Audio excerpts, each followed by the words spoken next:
અગત્યના સમાચાર હવામાનને લઈને વેસ્ટર્ન ડિસ્ટર્બન્સ અને ટફની અસરને કારણે આજે અને આવતીકાલે રાજ્યના અનેક જિલ્લાઓમાં વરસાદની શક્યતા છે. ખાસ કરીને સૌરાષ્ટ્ર અને ઉત્તર ગુજરાતમાં છૂટોછવાયો વરસાદ પડી શકે છે. ગાજવીજ સાથે ઉત્તર ગુજરાતમાં તો વરસાદની સંભાવના વ્યક્ત કરવામાં આવી છે. કચ્છ, બનાસકાંઠા, સાબરકાંઠા, મહેસાણા, પાટણ સહિત અરવલ્લી અને મહીસાગર તથા દાહોદ જિલ્લા માટે પણ આગાહી છે.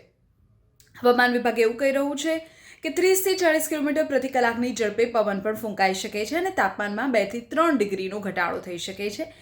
જેના કારણે રાહતની વાત એ છે કે આગામી 4 દિવસ સુધી ગરમીથી થોડી ઘણી રાહત મળશે.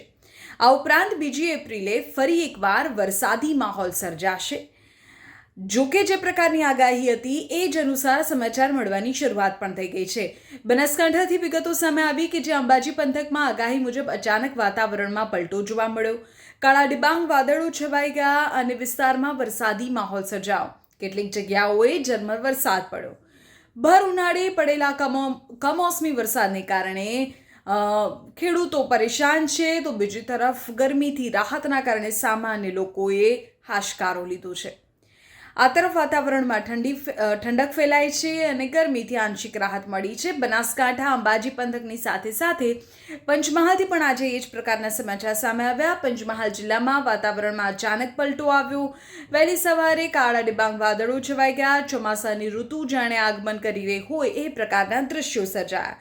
જોકે સતત બદલાતા આ હવામાનને લઈને સ્થાનિક ખેડૂતો ચિંતામાં છે. માવઠું પડે તો મહુડા ફૂલ અને કેરીના પાકને અસર થઈ શકે છે. અલબત્ત ગરમીથી રાહત અત્યારે સામાન્ય લોકોને મળી છે.